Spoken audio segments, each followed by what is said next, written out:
Hi and good afternoon, everyone, and especially Gilbert for being here with us. All right. And this week, guys, this week is the Mental Health Awareness Week. All right. And this is where we are kicking off the segment, special, I would say, conversation lah with one of our community wellbeing champions. Okay. So before I actually get her in to have a conversation with us, okay, I just want to introduce her to all of you. Okay. All right. So she's one of our community wellbeing champions and also the founder and Chiman Dunja practitioner at Amy Kang Metaphysics. And she's also a single mother who has a lived experience with schizophrenia.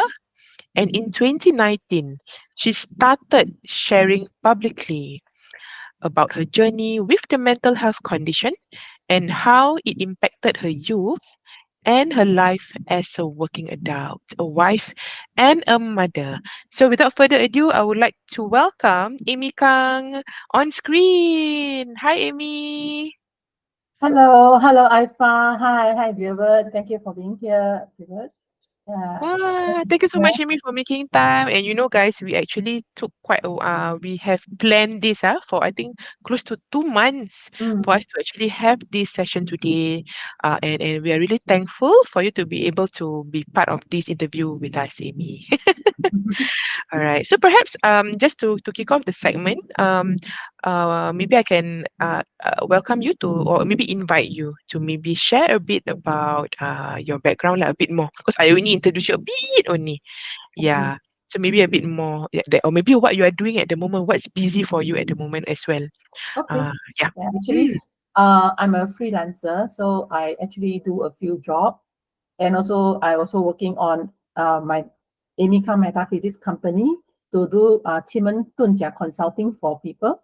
mm, The reason why do I choose this Chinese metaphysics like in the form of advocating is because it helped to pivot my life from someone who is struggling with mental health condition of schizophrenia into being able to see the light at the end of the tunnel. And also, this is my pivoting point. So I understand mm, that I also respect people's views about Chinese metaphysics. So I always am very open about it to share if they are willing to listen. And also, it does help me in my life. So I thought it'd be good to make it into my passion, like into a business.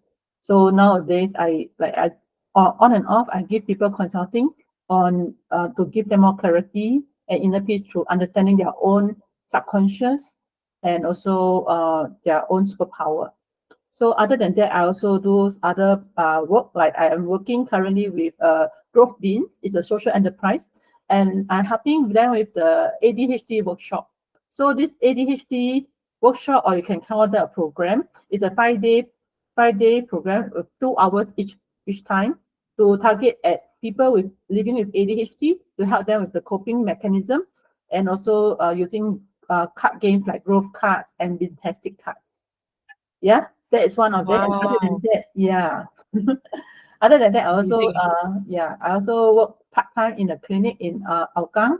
So that is my like regular part time, and I also is helping out with Singapore Adventurous Club, with their membership and their Facebook and marketing on the social media. Like I learned they sponsor me to go for a WordPress creation, what's WordPress website content creation class, and now I help them to manage their website, Facebook, and their emails. Yes. Wow. I'm I'm hearing so much things happening for you, Amy, since the last time I met you. And guys, do you know how we actually met? I think Mm. back then, I think that was many years back, Amy, 3 years, About right? 3 years, yeah. There was because I actually have a support group, Womenpreneurs in the Circle to Success support group, where we gather a group of womenpreneurs, women coming together. And Amy was one of them. So that session, I remember it was held at my place, at my Yes. house at Yishun Ring Road. Yeah, and since then, I think it's been great to be connected with her and to hear, and really we are so inspired, especially our Wix community. We're so inspired of what she has done, and even now until today, yeah, what she has been doing so much for the community. Yeah. So Amy, I have some questions for you. Mm, Maybe let's go with my very first one. So you mentioned you are a mental health advocate, right? mm, So what is mental health to you, and why do you want to step up as a mental health ambassador in Singapore? Why is it okay. important for you? Mm, Okay, so for me, it's like, thank you for the question, Aifa. So for me, mental health is referred to individual emotions, psychological and social well-being. It influences how a person thinks, feel, and act in daily life, as well as how they handle stress. A healthy mental state enables someone to realize their potential, cope with life normal stresses, and also work productively and contribute meaningfully to their community. Mental health also encompass various aspects such as the emotional well-being, such as the feeling positive and confident, psychological well-being, which involve the ability to manage thoughts and feelings and behavior effectively, and also social well-being, which includes the development of positive relationship and interaction with others. So I think it's important to recognize that mental health is not just the absence of mental illness, but rather a state of well-being that enables individuals to lead fulfilling life. And why do I want to step up to be a mental health advocate in Singapore? There are a few reasons. So first, my reason is for to raise the awareness because mental health is often stigmatized and misunderstood in many society, including Singapore. So by becoming one mental health advocate, I can help to educate the public and raise awareness about mental health issues and to promote better understanding and empathy. Secondly, I also want to support those in need. As a mental health advocate, I can help to provide support, guidance, and resources to individuals who are struggling with mental health challenges, helping them to cope and recover. So say for example, a few months ago, I was featured in the Xinmin Ribao. So it's the Xinmin Daily News in Singapore. It's a newspaper, Chinese newspaper, and then the journalist come back to me a few times with numbers of people who loved one are with the mental health condition. So these mothers, usually are the mothers, they want me to help them to help to how to resolve the problem of the mental health challenges with their daughters. So I provide them some resources like I invited them to take a look at Caregiver Alliance, which is a caregiver group, support group for people who are coping with the caring of their loved ones. Because caregivers are the one that may usually will burn out through this caring with their children's or parents who are with the mental health condition. A third reason why I choose to become a mental health advocate in Singapore is that I want to help in influencing policies and services like the policymakers and service provider in Singapore to enhance the mental health services and to promote early interventions and to implement initiatives to better support individuals with mental health concern. Last but not least, I want um, to have personal growth and satisfaction. Being an advocate, it helps to lead to my personal growth, such as I can develop more empathy and communication skills and a deeper understanding of the mental health issues, which is one of my most passionate topic in this lifetime about mental health. And also, additionally, it can help to it is very gratifying to know that one's efforts are making a positive impact on the life of others. So this is the few reasons that I choose to become a mental health advocate in Singapore. Thank you. wow, amazing, Amy. Like to hear your reasons and also all your intentions of why you decided to be an advocate in Singapore. I think that's very inspiring. And I think not many people they actually have that energy to do that, especially because from what we hear that you had schizophrenia when you were younger, right? Mm, And to be able to share about the condition to the public, because I'm sure sometimes people might hear and they might have a certain stigma around it. yeah, and might be also curious about it, like what is schizophrenia, and Mm. that kind of thing. So, Amy, what is schizophrenia, and what are some of its symptoms? Perhaps Mm. you can maybe enlighten us a bit more about it. Okay. So Mhm. from my understanding, before I go into the definition of schizophrenia, maybe let me just share a little bit about my history. So basically, when I was 19 years old, when I was reaching near to adulthood, right, I had the this so-called weird behaviors. I do shout, and I was having hallucination and delusion. So in the end, I was landed in the Institute of Mental Health after I was so-called arrested by the police for throwing down a potted plant down a six-story building. So coming back to the question, schizophrenia is actually a chronic, severe mental disorder that affects how a person thinks, feels, and behaves. It would distort an individual perception of reality, leading to difficulties in distinguishing between what is real and what is not. Usually, schizophrenia developed in the late adolescent, like in mine, it's like 19 years old, or early adulthood, and this can have a significant impact on daily functioning. So I remember that time when I was having the symptoms of schizophrenia, I wasn't able to manage my daily well-being. Like I do not remember to eat and to shower myself. I forgot all these basic needs. So there are actually three categories of the symptoms of schizophrenia, namely the positive, the negative, and the connective. So the positive symptoms include behavior or experience that are not present in healthy individuals, such as delusions, which is like false belief or grandiose belief. I remember one of my episode, I actually thought that I'm Jesus the God, the Christian the God. So I thought that I'm someone who is very superpower, able to change the world. So that was a grandiose belief. And also another positive symptom is hallucination. So we can experience sensations that are not real, such as hearing voices or seeing things that do not exist. And the third one is the disorganized thoughts and speech. So sometimes I had it is difficult for me to organize my thoughts together. So it caused my speech to become incoherent or illogical. And the fourth positive symptom is deorganized behavior. So sometimes I will have unpredictable or erratic behavior such as inappropriate emotional responses or a decline in overall daily functioning, just like what I shared just now. So the negative symptoms involve a decrease or absence of normal behavior, such as lack of motivation or interest in daily activities, and also social withdrawal or isolation. I remember one point of time when I was in my 30s, I do not like to go out to meet friends. So I think that's one kind of the social withdrawals or isolation. And also we have decreased emotional expression or like a flat effect.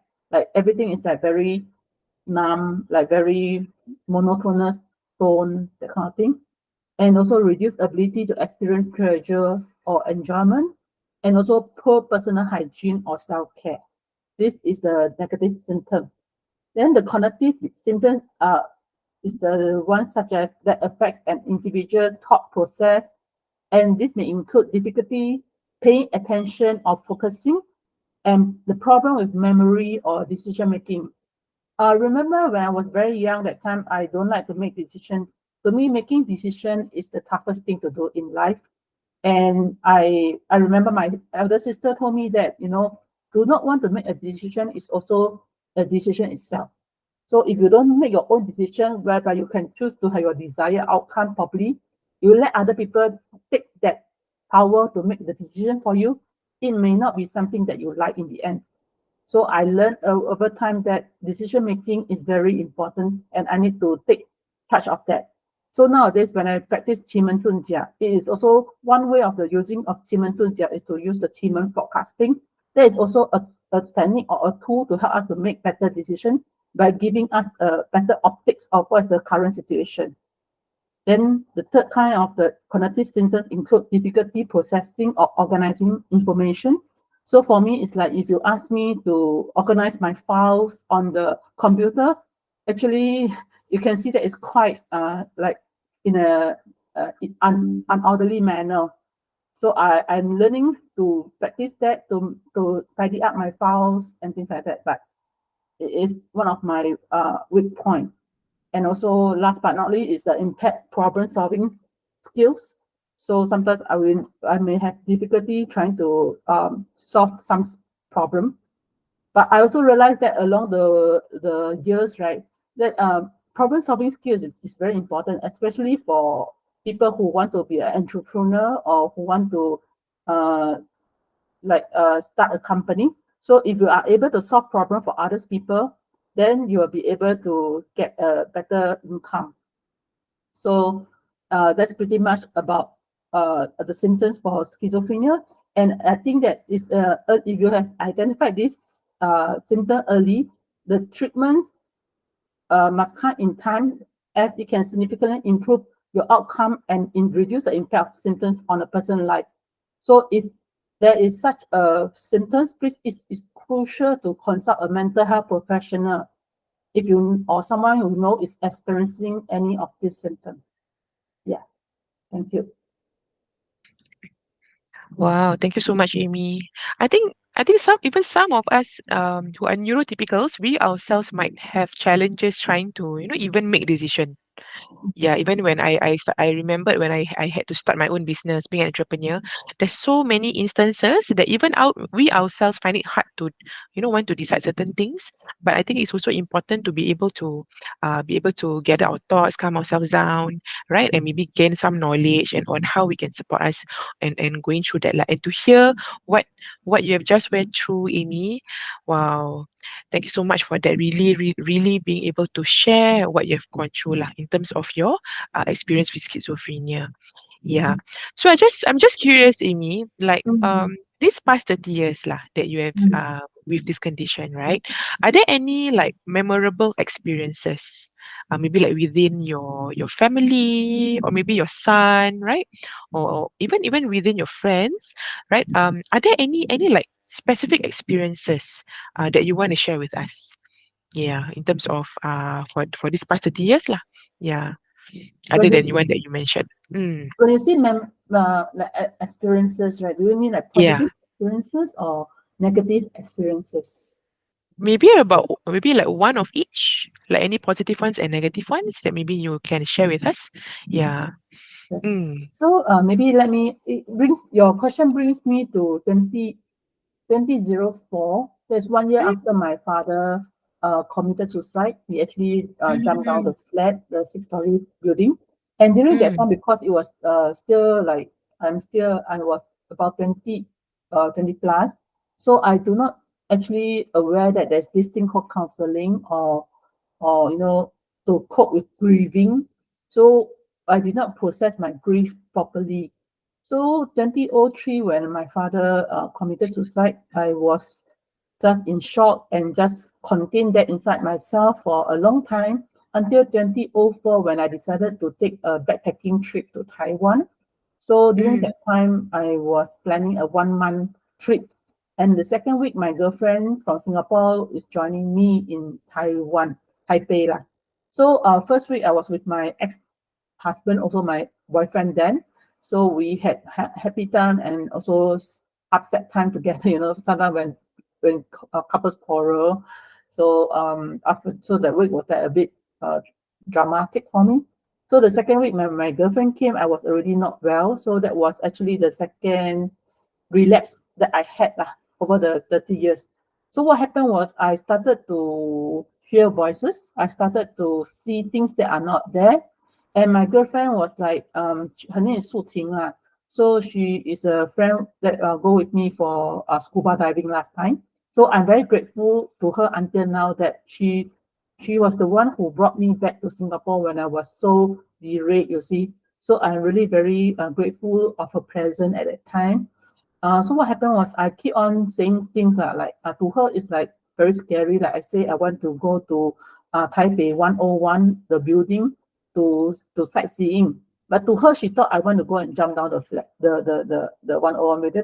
I was like, no, I really want to go and sightsee. Then she was like, mommy, mommy, she called her mommy and she said, Amy is unwell. What should I do now? That kind of thing. And so there's a lot of things. I remember one of the experience I had was in front of a restaurant in the Taipei street. I saw a chair, a bench that was crumpled up, like crushed up, and below that there's a cockroach. So that street, the name of the street name is called Zhenjiang Lu. So it means like to tame the Kang. So Jiang is Kang, it's like 三点水一个公. So it's a Chinese surname lah. So my surname is Kang. So Jiang Aiye. So I just imagine that the hallucination of that image of that bench with the cockroach below. I just imagine that that cockroach is my father like being pressed down by evil forces. So it's like a lot of hallucination going on. So so after that I came back and luckily I was safe lah. There's no injury, anything. So that was really I would say a very I would say not the most pleasant and experience that I had, and it was still inside my mind. So I hope that I can, one day be able to walk out of this lah. Like I feel that yeah, I now I'm feeling okay. I'm feeling that I'm managing my emotion better these days. And I will say that most of the time, if I know that I'm going to become overwhelmed, I would take measures to help me to slow down and to practice mindfulness. But certain times I will still experience, to be honest, I will still experience some form of um like darkness. Maybe later on when we go to the coping, maybe later on we can talk about more about that lah. So my positive experience, I have a few with my families. Like I would say, uh, ever since I had that episode at 19 years old, I realized that family are the most important people in my life.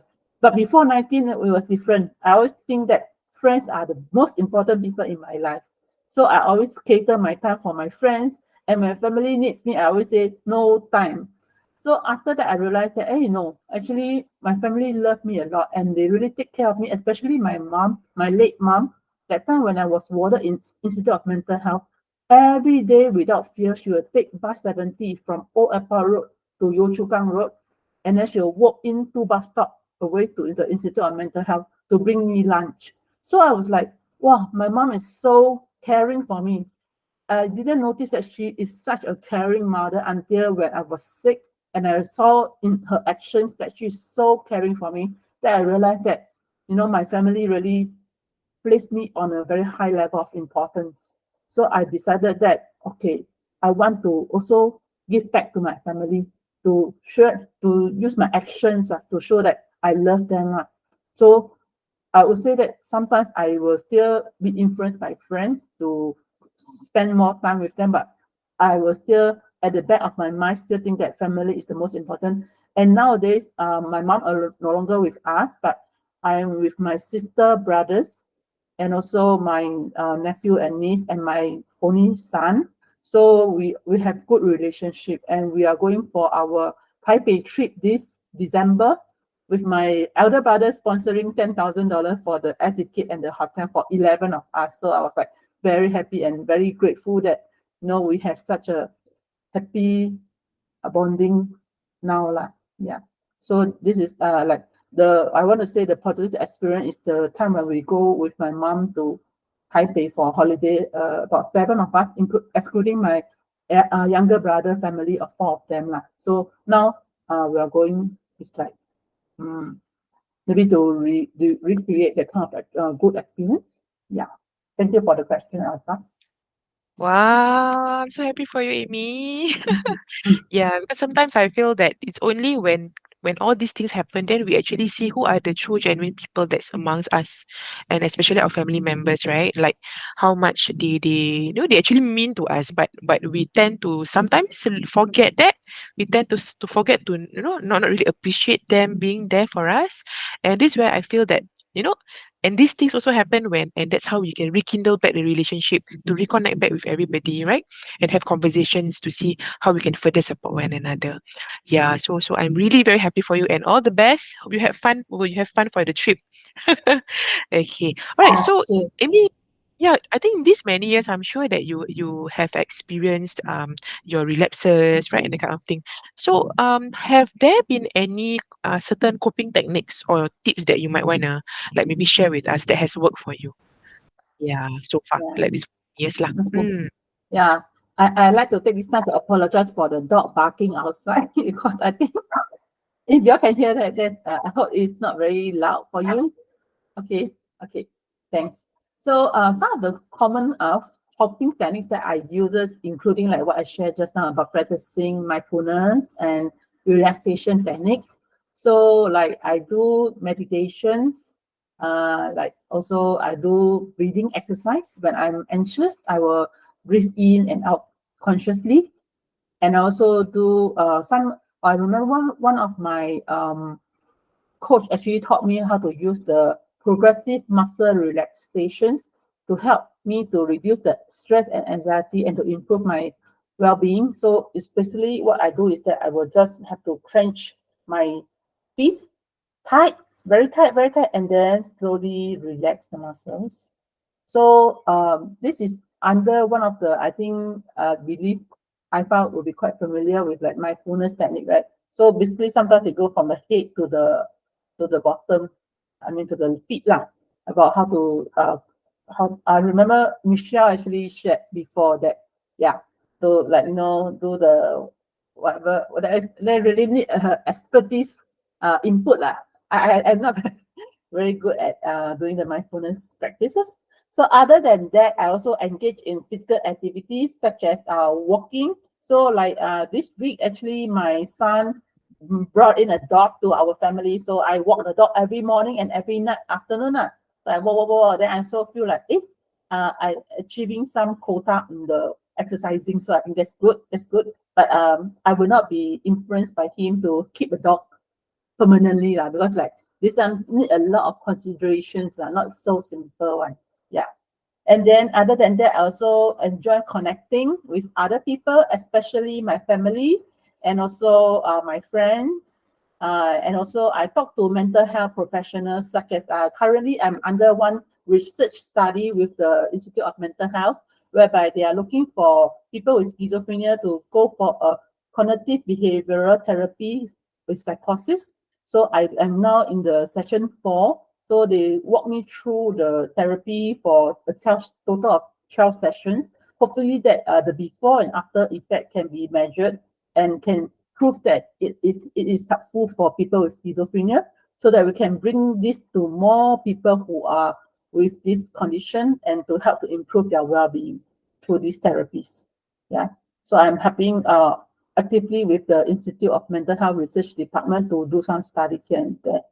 Other than that, I also engage in creative activities such as singing and also writing and listening to music.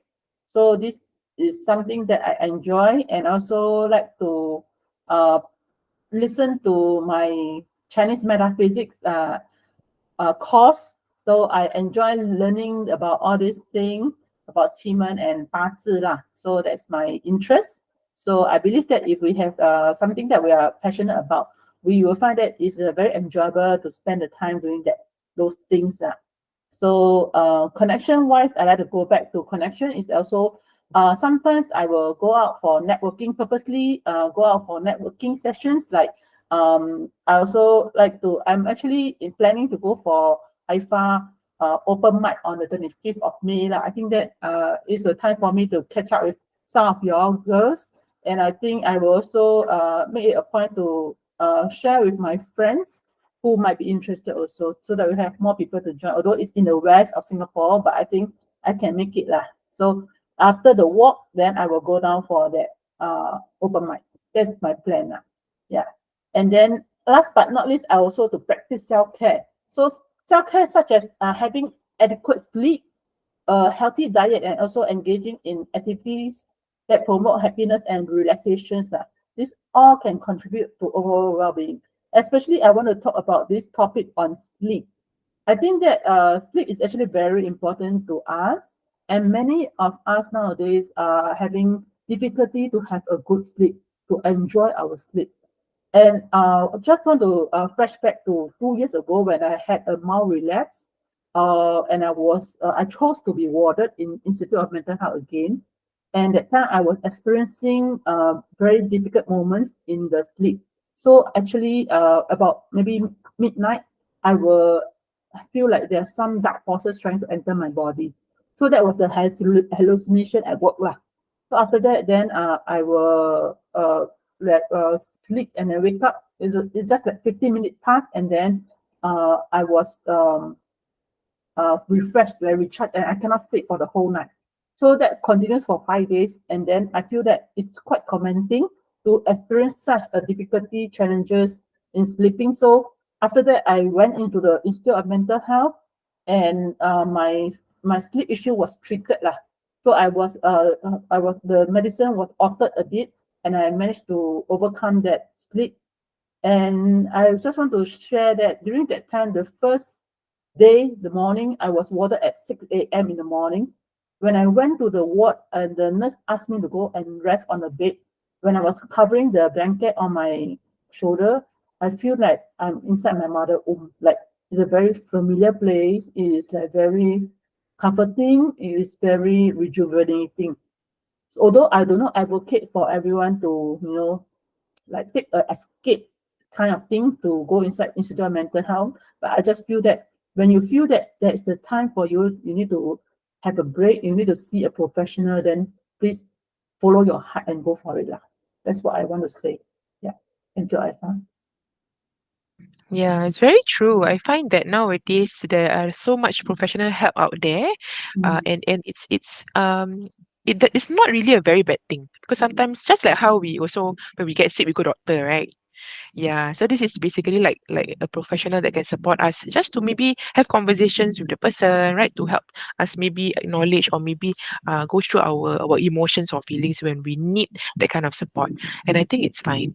Yeah, and mm, thank you so much, Amy, for sharing that. I think that has been so many good insights and even listening to your story about your experiences with your family and what you have went through even when with your late father lah. Yeah, so that's definitely something that I wow, I feel now I'm feeling I just now when you share right my I don't know what you call that the hair stand the hair stand a bit goosebumps.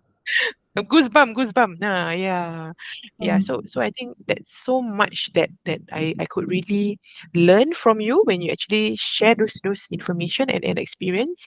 Yeah, and I hope that you guys as well manage to get that information from her and perhaps like learn one a thing or two and maybe yeah maybe there's some things that you could have some teachable moments that you have learned from that what Amy shared lah. Yeah, so we are almost ending our conversation, but before I actually pose my last question for Amy, I want to open up to the floor and maybe ask if any of you would like to actually have like give Amy any compliments or comments in the chat or have any questions for her, something that you might be curious about from all the sharing that she did just now. Okay, this is your chance. All right, if you want to do so. Gilbert, see whether got anything you want to share to Amy. Can put at the chat Yeah, just thank you. opening up that opportunity lah, right? Yeah. But I think we have heard so much from you, Amy. So before we actually end the interview, all right, for this session lah, what is the message that you want to share to the audience out there? Mm, Yeah, to the I would say the community. Yeah. Any last message for them before we end this segment lah? mm. Mm. Thank you, Ifa. So I think that for me, I think it's very important that we keep an open mind when we, as in every one of us here who are listening in, if we meet with someone with the mental health condition, be it schizophrenia, bipolar, anxiety or depression or any other form of mental health condition, can we just be have a more of an empathetic mindset and to be more to be more kind to them. And I think that the last thing that a person or a loved ones who is suffering for mental health condition want to have is to have people being judgmental. So Mm. I think that that's very important. And also, I just want to say that another thing that I want to share is that where attention goes, energy flows. So, for me, as a person with the lived experience with schizophrenia, I would say that I'm very thankful that I have walked this far and be able to achieve some of the things that what our peers are doing, that the normal people are doing. That being able Mm. to have a baby, being able to have a career, being able to Mm. have a positive supportive network of friends. And I also see counselor monthly. I'm very grateful that my counselor is there for me every month to actually to help me to like unload my burdens. So I would say that where attention goes, energy flows. So focus on what you think is meaningful and fulfilling in your life, and then to focus your energy on doing that and doing that well is what is to me is very meaningful. So that's my message for everyone. And thank you very much for these sessions with IFA and the call center for community well-being. Yes. Thank you so much, Amy. Anyway, Amy, before you go, Mm, Gilbert actually posed a question in the chat. Yeah, if mm, you don't mind. So he actually asked, I have a question. I heard that it's difficult to stay on medication when you have schizophrenia. What makes it difficult and what helps you stay on medication? Thank you, Gilbert, for the question. So, Mm. what makes it difficult to have medication when you're having schizophrenia? Maybe I just share a little bit about one of my encounter with medication. So about 7 years ago, I had a side effect with taking one of the medication for antipsychosis, which is called haloperidol. So I had haloperidol for the past 25 years, and everything was fine. Until that time, I started to experience my eyeball rolling up to the right side of my eye, like this way, every time when I experienced the side effect. So what is difficult was that I was riding motorcycle, and at times when this side effect kicks in, I was actually on the road. And you Mm. can imagine how dangerous that could be when you Yeah. can actually focus at the road in front of you, but you can just look on the right side. So I was Correct. feeling very upset, and I feel very like I feel like I lost control lah with this side effect. Luckily, after a year or so, I decided to go to the emergency department to seek advice from the psychiatrist, and the psychiatrist helped me to change the medication to what I'm taking now, Respiridol, and things have been very smooth nowadays. So I'm very grateful. And so the second part of Gilbert question is what helped me to stay on medications. So thank you for the question again, Gilbert. And what made me stay is actually I do have thoughts of trying to wean off that medication myself, you see. So once actually I was at this Kulai retreat at this Malaysia Johor. And my medication was unfortunately or fortunately taken away by the monkeys. The monkey thought they are sweets, so they took the medication away, and they just I don't know whether they got go and chew on the medication. Anyway, I was without medication for 3 days and 3 nights. So what happened was after that, when I come back to Singapore, I start to experience weird reaction. So when I was doing Zoom call with the class that I was attending, I start to laugh uncontrollably and to tears. So the tearing and the laughter just come uncontrollably. So then I realized that, oh, because I didn't take my medication for the past 3 days, then I make it a point that, oh, in that case, then it's really not suitable for me to win it off on myself right now. So, and also at the advice of my elder sister, she always tell me that, Amy, if the doctor give you this medication, please take it. This is for your own good. So I keep having this inside my mind. So I keep on persist to take my medication. And also I have my lovely boy, my son, who always at the night about, because my medication I will have to take at 8 p.m. around there. So my son would say, Mommy, have you taken your medication? Like without fear, every day he will ask me. If I come back late at 10 or 11, he'll say, Have you taken your medication just now? If I say no, he will like shake his head and like, again. So he's very caring and concerned for me. So the more I want to make sure that I take my medication on time. Yeah, thank you.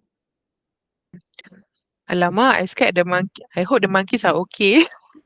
Later they got schizo. Yeah. Side effect. Oh no. Okay, okay. Wow. These monkeys Yeah lah. I ever go Makrichi to trek before. They can be very cheeky. Yeah, yeah, yeah. See, got something, but some rapper only they want to grab, right? Yeah. Yeah, yeah. Gilbert, I hope that answered your question and Amy managed to, help you respond to that question. Okay. Is that if you have no other questions, all right, we will end soon. But I would like to maybe ask Amy, how do our audience find you? I mean, if they want to maybe like DM you or maybe find out a bit more about what you do, all right, how can they look for you? Via social media? Oh yeah, they Yeah. can find me Mm, via social media. So I'm mm, on a few platforms, namely mm, Instagram, Facebook page, LinkedIn, and YouTube. So my mm. handler are all the same. They are called Amy Kang Me. Metaphysics. Yeah. So can I Mm, spell out for them? yeah, can go ahead. Yeah. Okay, so it's AMY, then AMY. space Mm, KANG, then metaphysics is METAPHYSICS. Yes. mm. Can. Thank you so much. Yeah, we have the last comment from Gilbert. Thank you for sharing and thank you for being an advocate for mental health. It's really important that you're sharing your experiences to let others learn more about what you go through. Yeah, and Gilbert also is very much into relationships. Yeah, looking forward to have his program soon, right? I think Mm, it's very important about social, like you mentioned, right, social well-being. Yeah, mm, so we are working on that as well together. All nice. right. And Amy, thank you so much for the sharing one more time. And Thank I you, think thank Center you. for Community Wellbeing really appreciate you as our well-being champion and to continue doing what you do and to inspire as many people that you can within the community. Yeah. So I think that's pretty much our segment for Mm, this afternoon. All right. And please stay tuned, guys, for the next sharing as I'll be having a conversation together with John Sim. All right, which is going to be happening on the 16th of May at 3 p.m. Same timing. Okay. All right. So thank you so much, everyone, for tuning in. thank you. Bye. Bye.